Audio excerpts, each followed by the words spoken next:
Coming up this week on the OK Bloomer podcast. Did we ever just get thrown right back into it with this episode? We start with CNC Music Factory, and the gals are dancing. Well, Jenna Von Oy is dancing. Mayim is doing whatever Mayim does when they tell Mayim to dance. Remember how this show started in episode 1, season 1? That was like actually full of like feminist ideals and like female empowerment. And now we're just like making fun of feminists. Just straight up. We have a character that's like, freaking feminists. Who are we making this show for, guys? I don't know who that is. Did you look her up? I'm assuming she's in CNC Music Factory. Oh, good job. I was like, I don't know. It didn't take me a lot to connect those dots. Good Curtis. stuff. Okay. Why is a square dancing competition still on at 1 a.m. with children? Where Mayim goes into business for herself with a whoa that sounds exactly like Joey's whoa. Oh man, there's some stuff going on behind the scenes with these actors. Oh, it's time for Mayim to get Joey a catchphrase Lawrence, man, too. he's getting too popular, Mayim. He's getting too popular. You got to cut that catchphrase off of the knees, girl. And as I said, I don't know much about CNC Music Factory, so when the first guy walked out of the car, I was like, is that Arsenio Hall? Life is a bitch, and then you die, Blossom. You've learned that this week. Don't know about the future. Don't. They don't care about the future, because they live it in the past. Sal and Curtis taking all 5 seasons of Blossom to task. You'll laugh, you'll cry, you'll be weak in the knees. This show's got more range than this on the keys. Only gal in the house, and that's how she goes. One brother was a junkie, and the other one was. Weekly lessons coming fast in the Russo flat. Blossom's teenage girl problems are as big as her hat. So take your opinionations and make them shine. It's the OK Bloomer podcast, and it's about damn time. Don't know. Don't know. Welcome to the OK Bloomer podcast on Dufferin Avenue Media Network, our new home for the OK Bloomer podcast, which has been off the air, I guess you would say, for the last 3 years. My name's Curtis Anderson. Over here is Sal Accardo. Now, brief history of the podcast. We started this during COVID times because we were bored, and back in the day, we used to work at a television station together and would have many long nights of editing into the wee hours of the morning. For some reason, we would always make fun of Blossom, a show we had never actually seen. And then when Disney Plus dropped and we no longer lived in the same city, we thought it would be a fun podcast idea to go back at the beginning and actually watch this show that we spent so many nights lampooning and actually like break it down and see what it was about and see if it was worthy of our scorn when we clearly didn't know what we were talking about. So we made 34 episodes before the world opened up again and we started working opposite shifts, and the podcast died quicker than Agnes after the first episode. And that was the real life neighbor that died in real life, and they immediately wrote her out. Sal Accardo, welcome back. We got video this time. What's going on, buddy? man? This is wild. We're moving up in the world. We have like a team. What's up with we have a team that helps us work on this show. There was a shout out Noah here right now. Yeah, shout out the Phenom here, working behind the scenes. We have Network Ryan hanging up curtains and making sure you're not frozen. I'm a little nervous, though, because you know my history of, like, the whatever alien implant I have in my skull that ruins everything, like, ruins all the technology around me. So you can see I didn't trust my laptop. I killed trees this morning printing off my notes because there's enough stuff going on in the DAM studio here. And I don't mean DAM as in, like, DAM. That's kind of like what it's called, the, like, Dufferin Avenue Media Network studio. They call it the DAM studio. There's enough stuff that can go wrong thanks to my weird implant. When the mothership starts calling me, everything shuts down and doesn't work. So I've got another 3 years worth of like technology failing me stories if you want, Sal. We could do a podcast on that. But I'm back. I'm talking. Well, I got to tell you, you're the one that was in perfect form with your technology this week. I'm the one that had the issues. I have like the clunkiest laptop in the world. See, I disagree. This was the team you speak of. I just sat down in the chair and they had to like turn my mic on for me and everything because I was lost, deer in the headlights, Sal. But we're gonna do it. This is amazing. This feels good. What? I know. I can't believe it's been 3 long years. You know, it was like, hey, when's the cast coming back? I miss OK Bloomer. Nobody ever said that to us at all. But we had that one guy. We had that one guy that messaged me directly and said, "Are you guys not making episodes anymore?" I was like, "This has got to be like how did my mom make a fake I know, right? email account? My mom doesn't know how to use Quora. What's going on? So really quickly though, Yelp? Are we on Yelp? we did 26 episodes in the regular format of us just recording audio, and then that led to what I call the lost episodes, where we had some in the can that never got edited, and then you were getting married, and I actually flew over to Toronto, and we did one together in person, and then the next two we did with special guest John Green, correct? That is correct. And then we did, My I old think, homie one John. more that never got edited, and these just sat. These sat in audio limbo, unedited, for the last 3 years. And so we're working on those right now. So we've got this little, 6 lost episode little stretch that we're going to hopefully get up here as well. I think the plan is to get the complete back catalog on this network as well. This is a crazy day, Sal. We're making this up as we go, but I'm so excited to see your smiling face again. I love and it. I'm so excited to revisit the Russo house and get back on this incredible train we started back in 2001. Oh my God, man. And did we ever just get thrown right back into it with this episode? This may be the perfect episode to come back to, Sal.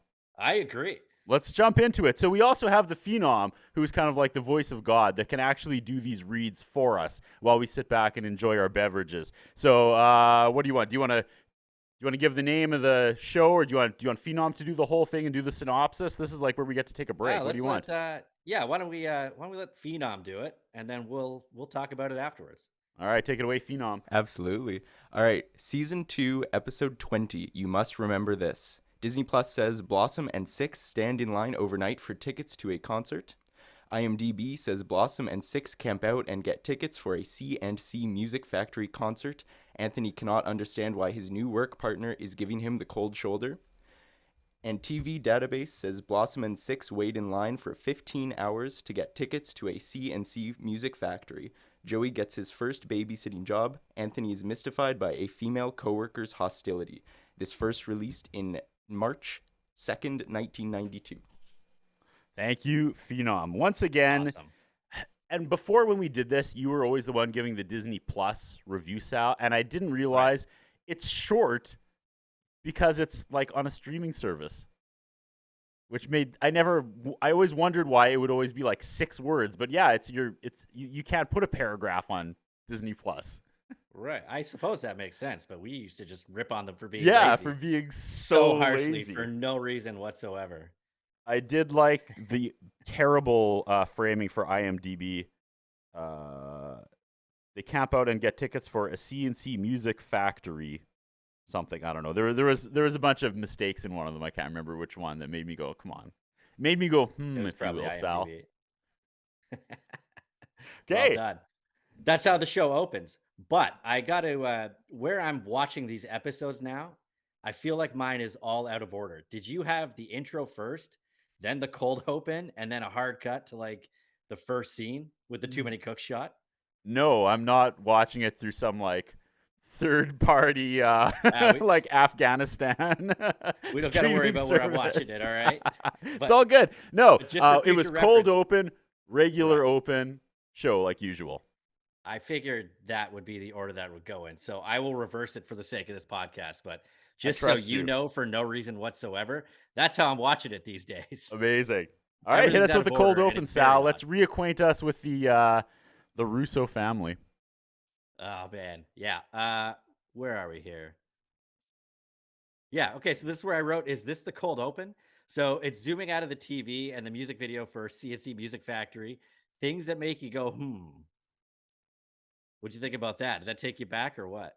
So back. I said we start with C&C Music Factory and the gals are dancing. Well, Jenna Von Oy is dancing. Mayim is I doing made note whatever of- Mayim does when they tell Mayim to dance. So we're back I to made note of this. that as well. I said Six is killing it and Blossom's just trying to keep up. But the 90s are alive and well here. They press stop on the boombox before, quote, they kill themselves.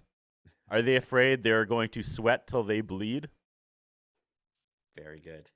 For the younger folks watching, that was one of the famous lines from like all their songs. They drop that in all their music. Gonna make you sweat till you bleed. To be So- honest, I don't know that much about C&C Music Factory. I don't either. I just remember remember that line and the really bad. It got the '90s were getting away already with CNC Music Factory. They were taking Right. they were taking the genre and driving it into the ground. Well, the funny part is with the way that this show's been going the last few episodes is when they specifically mention a band or an actor, you know that they're going to show up at some point. But Well, what was that's funny coming. was as I was watching this episode, I actually forgot that the whole thing was about CNC Music Factory. So we'll get to it later on. What a pleasant surprise for you.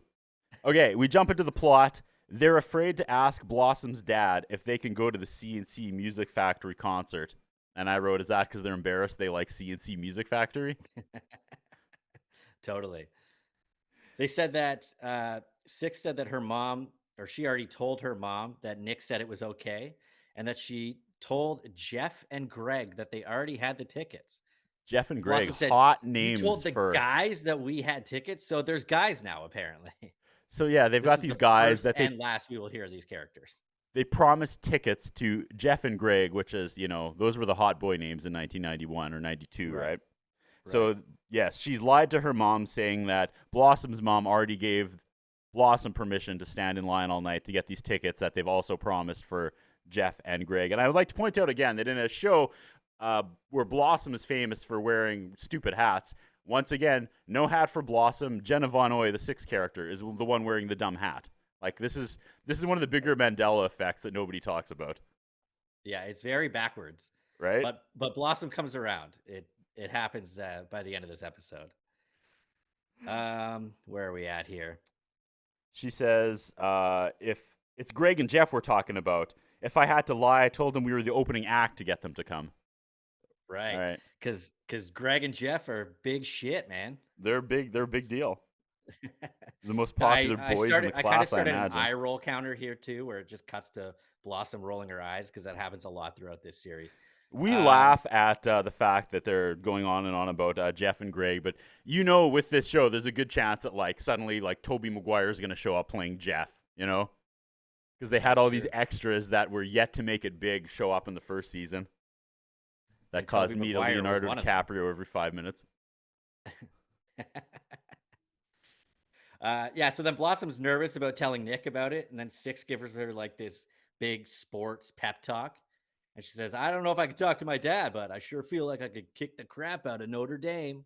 Sports jokes in Blossom are Right. amazing. Those are going to And land then- all the time with the target demographic, right? Yeah, totally. So then this part is where it hard cuts to the too many cooks shot of outside the Russo house for me. Well, if you watched it properly, it went to the intro, and I'm so excited to say this, Sal.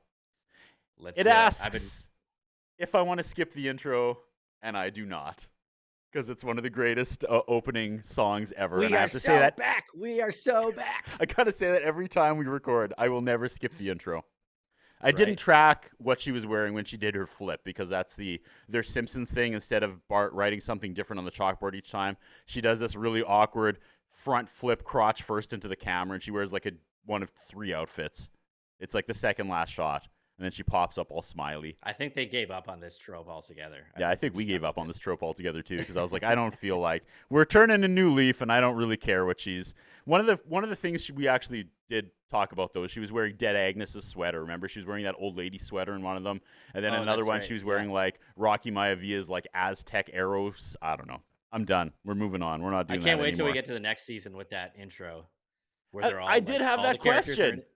Yeah. Have we not seen that intro yet? Because It I was must like, come in where's the next few where's seasons. Joey punching? We haven't got So there good. yet?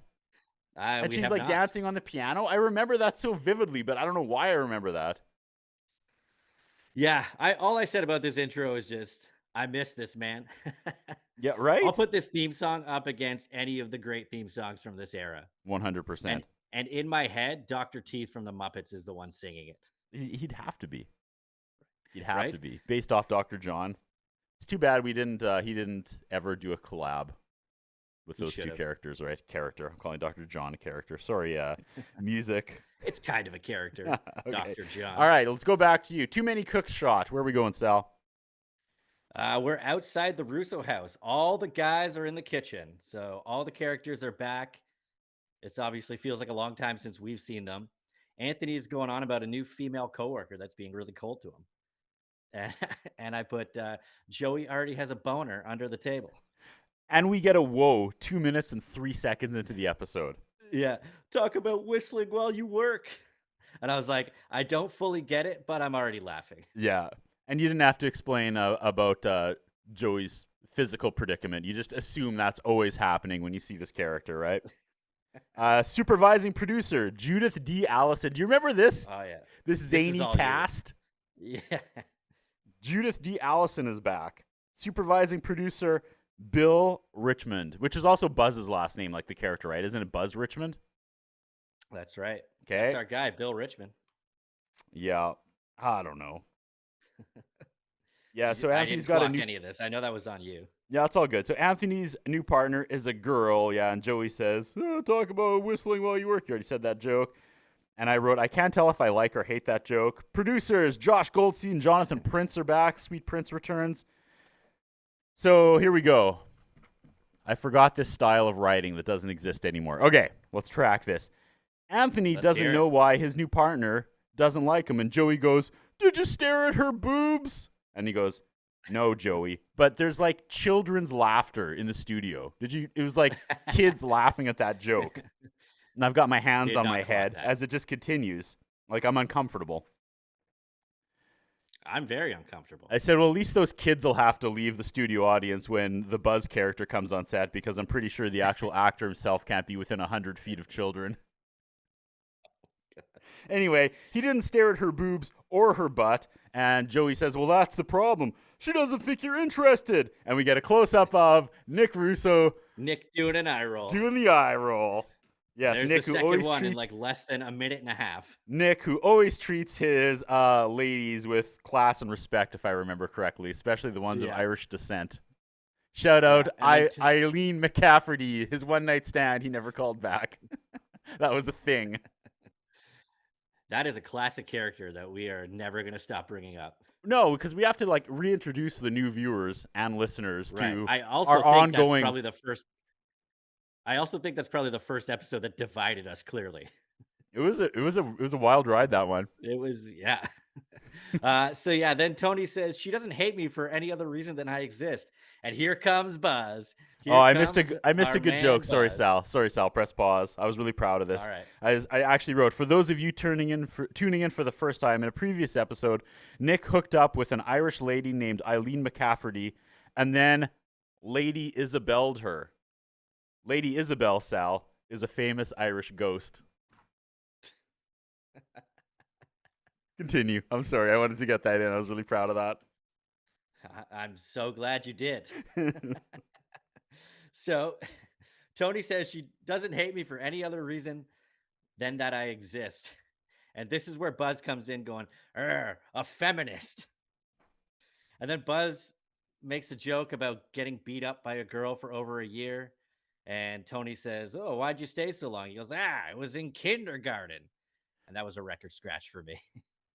I'm going to probably bring this up in the next few episodes, but like, remember how this show started in episode 1, season 1? That was like actually full of like feminist ideals and like female empowerment. And now we're just like making fun of feminists. Just straight up. We have a character that's like, freaking feminists.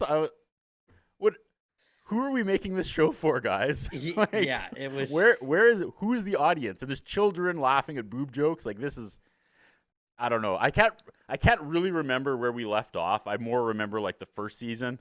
Like those lost episodes are a little blurry. So I don't know if this was like a gradual or this just episode was a sudden, but I was very confused.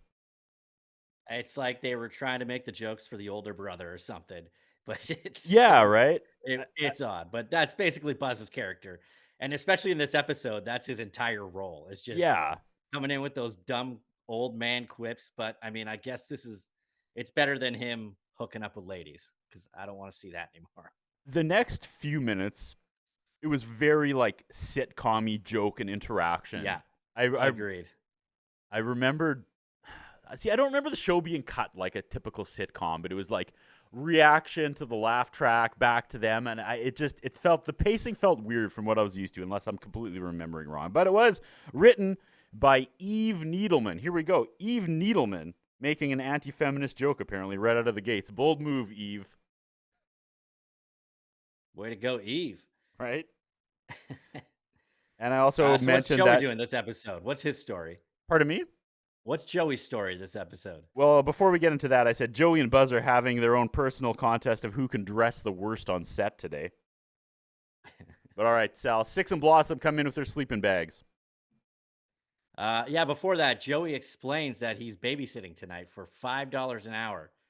Freddie Robinson's 10-year-old brother. And he says that Freddie's going to a mother-son square dancing competition. And this is where Buzz gets another line in. The old Oedipus hoedown, huh? He's 0-3 on lines in this episode. I didn't get that. What are we talking about? Oedipus is like isn't that the attraction to your mother? Oh, okay. I listened to it twice and I was like, this is just gibberish. Oedipus. Okay, gotcha. I'm not learning. It's not a great. Yeah. There's a lot of it's moving not parts. great, You're but- expecting a lot of their audience to make, what is it, a like Greek tragedy? The 10-year-olds laughing at boob jokes in the studio audience this week probably didn't get it. Neither did I. Right. So yeah, then Joey tells Nick that Blossom and Six are plotting something, and he says something about having Lucy and Ethel face. I don't know if you clocked that. Yeah. And then Buzz says something about, I haven't seen this episode yet. Why is this character on the show?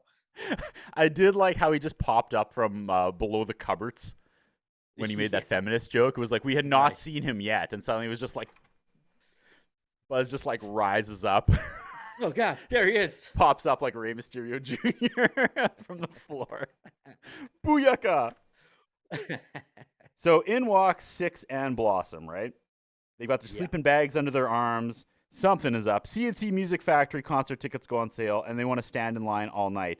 Six says her mom already said yes, and Nick, who I thought was acting poorly so far in this episode, does a really good job with this interaction, for real.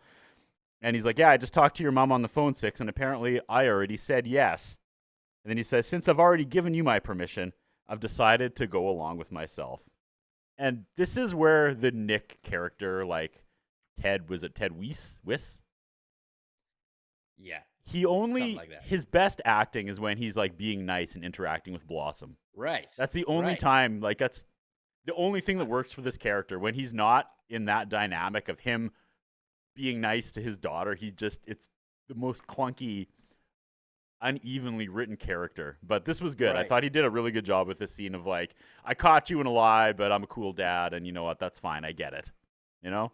Yeah, and that's what I took note of this episode too, is like Nick does work when he's being like the cool, laid back dad. But the last few episodes that we watched, it was just him flying off the handle for almost no reason. And it's just like when he gets back to this character, I think that's when Nick works best. And I made note of how surprisingly cool he was with letting Blossom go and sit outside of a record store all night to buy tickets to a concert, which is a very 1992 thing. Did you notice this though? So they're in line at Rockin' Records, and I swear Mayim goes into business for herself with a whoa that sounds exactly like Joey's whoa. Oh man, there's some stuff going on behind the scenes with these actors. Oh, it's time for Mayim to get a Joey Lawrence, catchphrase, man, too. he's getting too popular, Mayim. He's getting too popular. You got to cut that catchphrase off of the knees, girl. I liked how excited they were when Nick was just like completely cool with it. Yeah. Letting them go. Yeah. So anyways, it cuts to outside Rockin' Records, and they have 15 hours to wait until the store opens. All I really took note of was that Blossom said if she was Stephen King, she could write a novel in that time. I don't know if that's a shot at Stephen King. I don't know what's take going that, on Stephen there. King. Yeah. I did like the visuals of people lined up at night. And I was like, that's never going to happen again. And then it reminded me of when you and I used to do those midnight launches for new video games, when you used to do the video game segment on the place you and I used to work at, the TV station. And that was probably like the last of that. Like lining up for midnight releases for physical media. I can't think of anything else. I guess Pokemon cards we just saw. That's probably like the last storm the doors, other than generic like Black Friday stuff. It's hard to say, man. I think that's that's something of the past, or at least it's very rare that would come up again. Mm-hmm. So it was nice. It was very 1991 to see them, and just like the community of all these fans in line together. Like that's good times, right? That's something those days are gone and they're never coming back. Brings you back. So then they have this thing where they're both bringing the same items for camping out overnight, but like, so they both bring boom boxes and no cassette tapes. And there's a few more of these that I didn't really track. You can still listen to the radio, gals. Yeah, right? And you know how many D batteries it would take to power a boombox for 15 hours? Like a lot. They would have to bring a lot of batteries. Mm-hmm.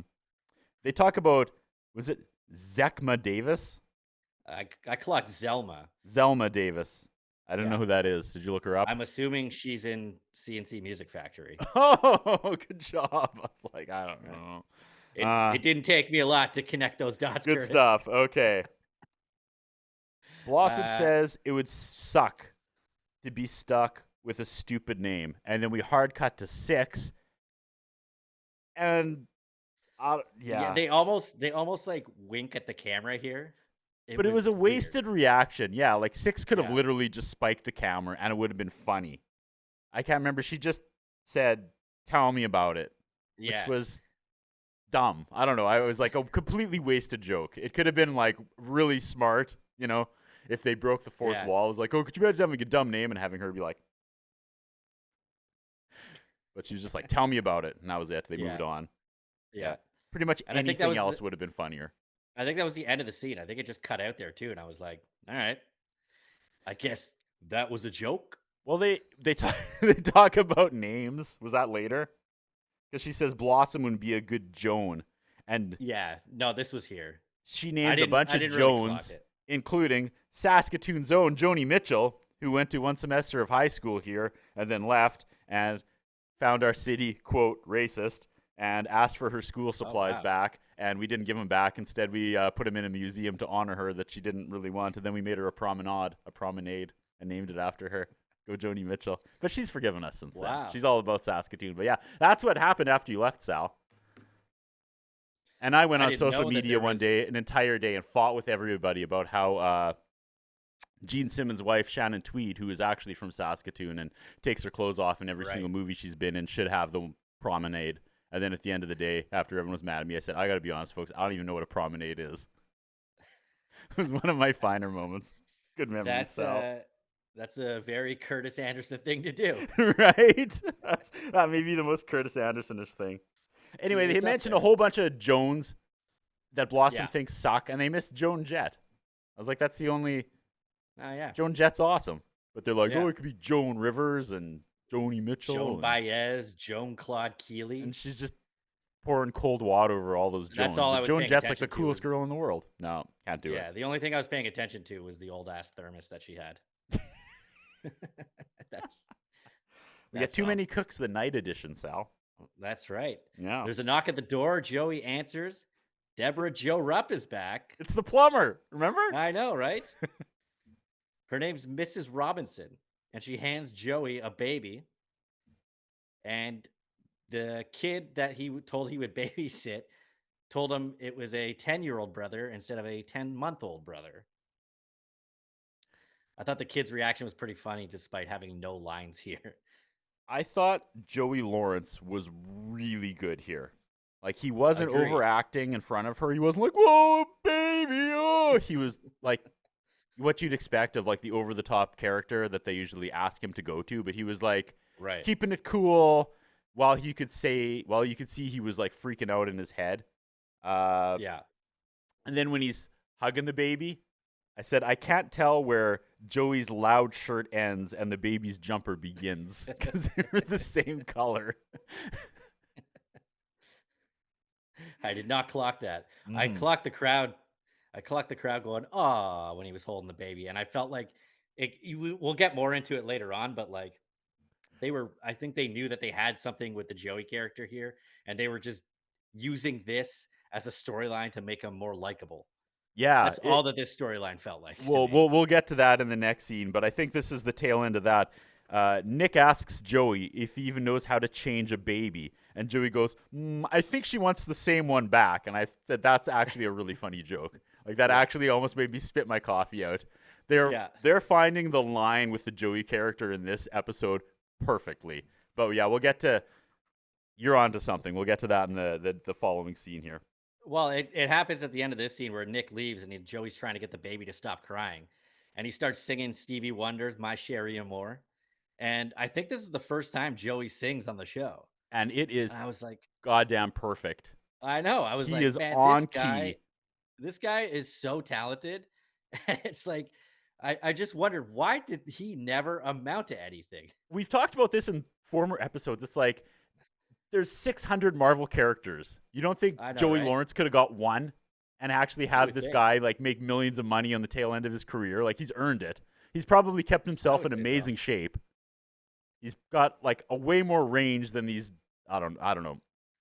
But I don't know what happened. Justice for Joey. As far as I know, he never had any scandals. No, he seems like everything I can read about him. He seems like a good dude. Like Kirk Cameron. What?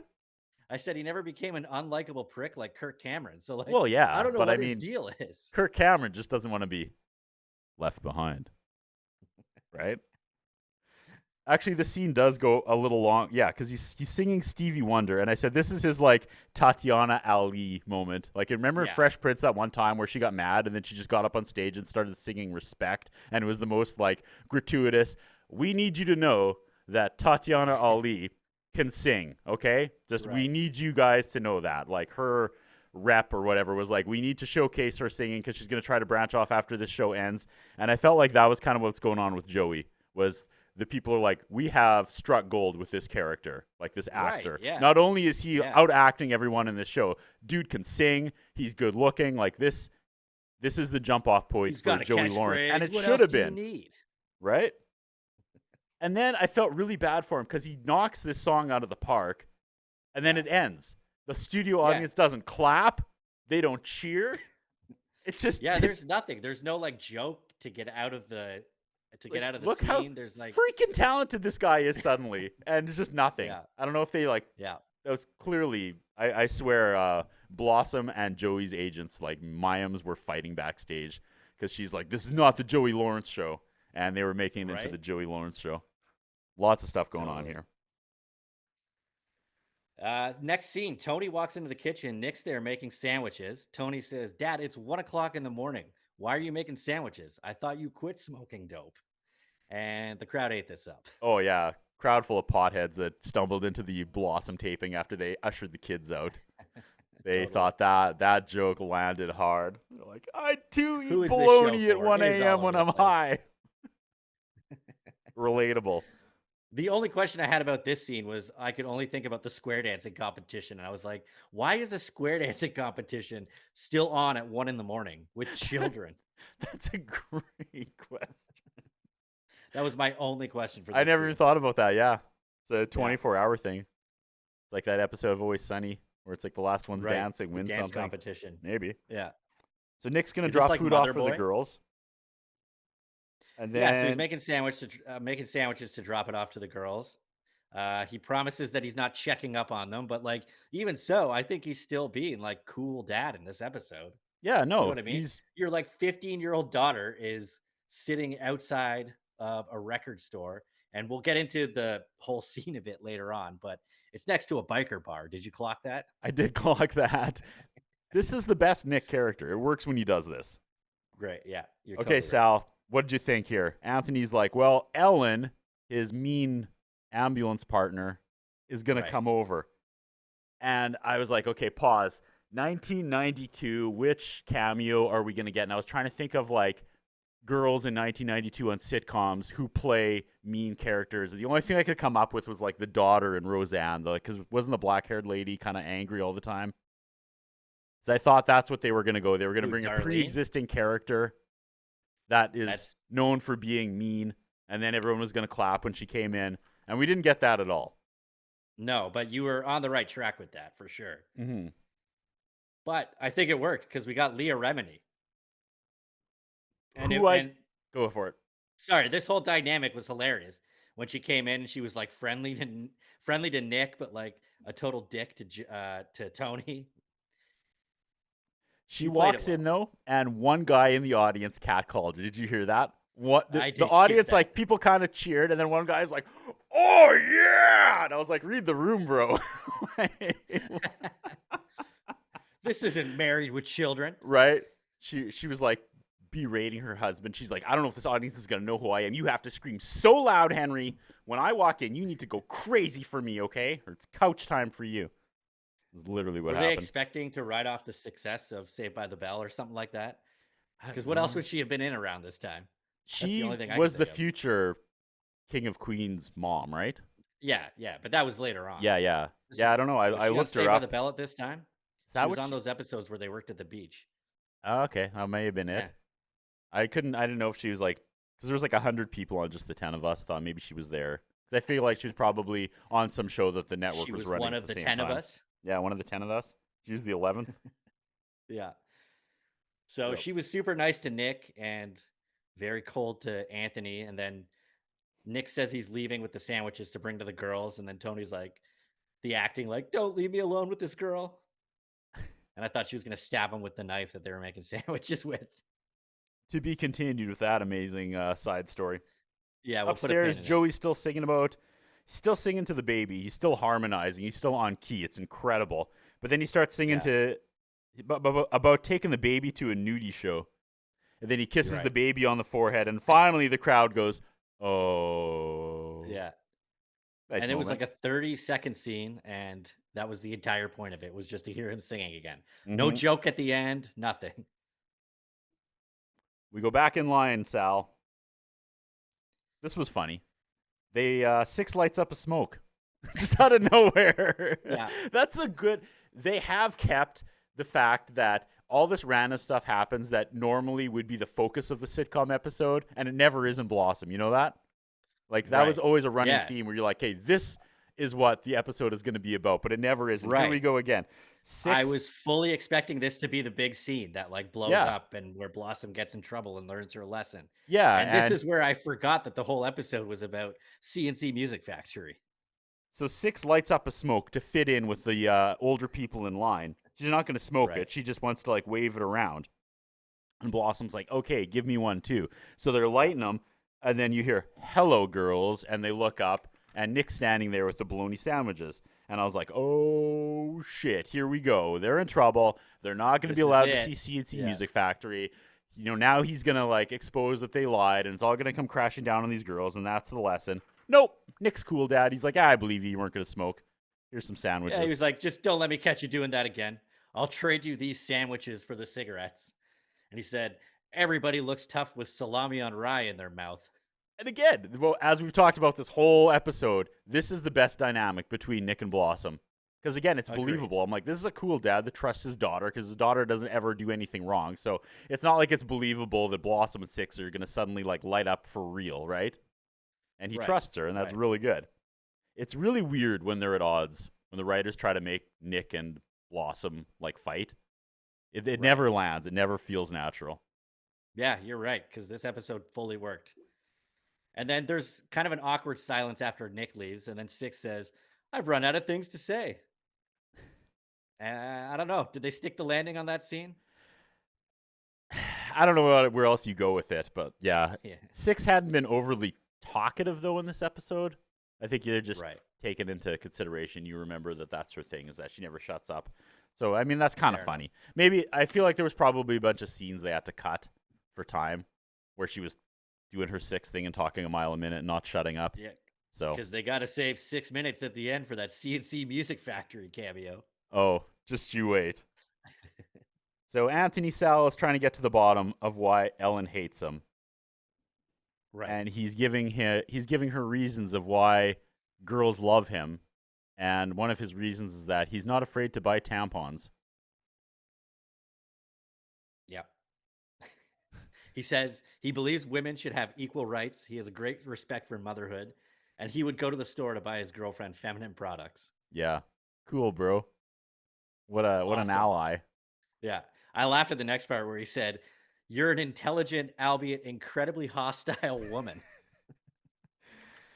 I don't know how many times I've had to mutter that line in marriage. But what's going on, Sal? Well, she's mad that he doesn't remember drinking with her in Mexico in 1987. And he says, let's see, tequila, sangria, beer, margaritas, and he smoked a lot of dope. And I was like, are they trying to tell us that this is bad? That just sounds like a really fun time. But he remembers that her name is Ellen Travers, and then he steps back, points in her face, and yells, E.T. And when he does that, did you hear one person in the crowd gasp? No, I missed that. Was it the same dude overreacting at everything? It might have been. He has E.T. tattooed on his ankle, and he thought it was a reminder to phone home. And I said, I'll give them that. That's a funny joke. I feel like I've heard that joke somewhere before. Probably, but for a D throwaway storyline with Anthony that he always is in, I thought this one was pretty good. Yeah. So then she says she ends up forgiving him by saying that she partied a lot and doesn't really remember a lot from that time in her life either. I was like, yeah, all right, maybe it's not so fun. Maybe this was a problem for you guys. And he says, yeah, I feel like the best times I've ever had are the ones I can't remember. And I said, you're not so special, Anthony. I'm not a junkie, but there's definitely, I've had some good times I don't remember. Like, that's not just a heroin addict thing. Right.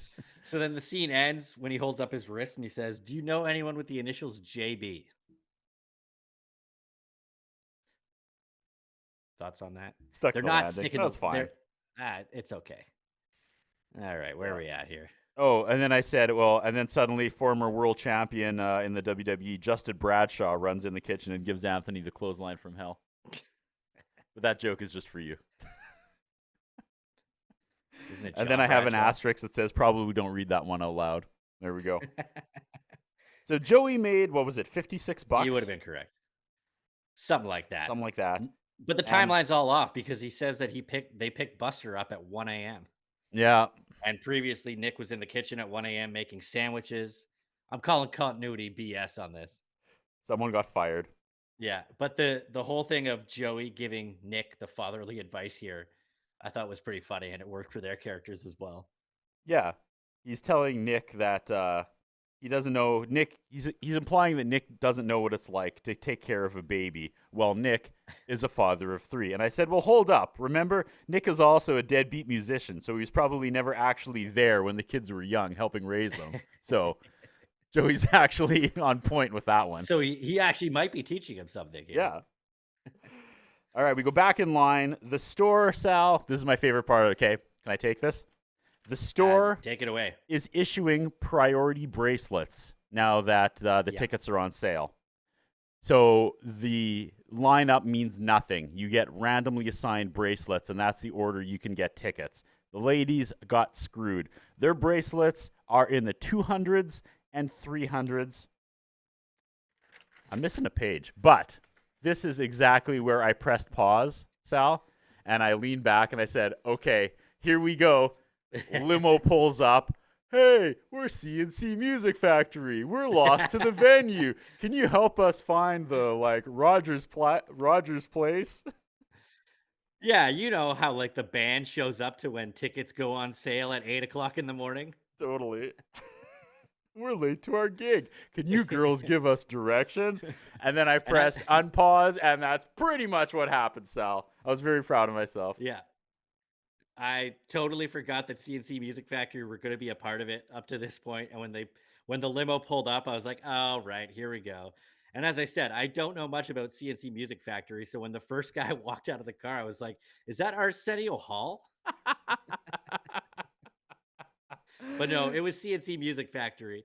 And the other guy had the cassette in his pocket ready to go so that they could play things that make you go, First and of they all, could the dance girl to in it. the group says, we are giving away front row seats for people with the worst tickets. Just Yeah. chef's kiss. She really brilliant missed she acting. missed the acting boat and went into music. Like, what a shame. Well, She I watched mean, that back and was like, yeah, this is my calling. Knocked that line After- out of the park. after Salt and Pepper, it's all downhill from there. Yeah. And I said, you might as well call it a golden ticket because she's dressed like Willy Wonka. And then the girls say they know every dance that they do, and the one dude no one remembers in the band is like, "Let's see 'em." And he pulls out a cassette tape. No, he doesn't even pull it out. He's just holding this cassette tape of his own Yeah, music that's what I'm saying. in his hand. And he's like, "Let's see what you got." He borrows their boombox. And these two dance for CNC. And once again, well, Jenna Von Oy dances for CNC Music Factory. Mayim does whatever Mayim does when music plays. And for a while there, did you notice, Al, they actually cut Blossom out of the shot. And it's just Jenna Von Oy dancing with the band. I did not, but I'm not surprised. I know there's one part where like Six is like face to face with the singer and they're like singing it to each other. And yeah, I guess they completely cut Blossom out of that part. I thought there was a funny part too where Blossom was like, "We totally have to take a picture of this." And there was a callback to the joke before where they both looked at each other and they're like, "I got the film." And they're like, "God, I hate you." Yeah, that was good. Yeah. So they're dancing in the street to a CNC Music Factory, and just around the corner, I'm guessing, are the hundreds of people with the other wristbands getting tickets, and nobody sees this. Nobody's rushing them and being like, "Oh my God, it's CNC Music Factory!" Like, As I said, because this happens like Yep. all the time. no one else And notices. that's how the episode ends. And It ends credits with roll. them dancing to the same song. Executive producers Paul Jungerwitt, Tony Thomas, and Don Rio. And then we get the lazy credits with the outtakes. Oh, Yeah. I didn't even get that part. Yeah. I don't know. I don't you know have what to any make of this characters? episode. I enjoyed it, Sal. I thought Yeah. this was a funny episode. I But, liked it overall. I thought it was a good episode considering we hadn't watched this show in a long time. To be like, "Oh yeah, this is what Blossom's about." This is the pace, this is the writing style, the random cameos. It worked. It wasn't a bad episode. You have CNC Music Factory, like you had Salt and Peppa a couple episodes before, and you have a Right. character who has made a living making like he's like a music like he's like a musician, like he knows music theory. He can play multiple episodes like Nick, the character, right? We've established Right. that he's actually played on the Dirty Dancing soundtrack and like the Cocktail soundtrack. He shared the stage with Mick Jagger once. Like these are all these incredible things. This man who's dedicated his life to music, and he never seems to have any sort of opinion about like where it's gone in 1992. You think that would be like the easiest, laziest plot if you have CNC Music Factory in your show? Like, why didn't they have this as just like another episode about something and have another one where like he's annoyed at 1992 music, and then when you meet the band, you know, the guy from CNC Music Factory is like, "Oh man, like I grew up with the Beatles. My earliest memory was my dad taking me to see John Lennon, and you know, that was when I wanted to do music, and we fused these genres together." And instead it's just like, "Oh, it's CNC Music Factory." Yeah, dude. Nobody wants to see that. Nobody wants to see that. They just want to see Blossom and Six just I CNC guess, Music like, Factory. I don't know. It's just like Nick's sometimes opinionated, and then he's never opinionated about the thing he's the most passionate about in his life. I don't know. He's the all over Nick the place, character but I don't know continues to if- be completely uneven. All right, so Agreed. how do we end these things now? We do the pit, right? Yeah, we talk about the guesties on the show. We had Mrs. Robinson was played by Deborah Jo Rupp, and she was on the show a few episodes ago as the plumber Yep. in 3 o'clock and All Is Hell. Yep. But her name on that show was Lucy Robinson, so it's got to be the same character. Yeah, weird. But then Maybe they guess kept in what? touch after she fixed the toilet. I guess so, but she's never seen again.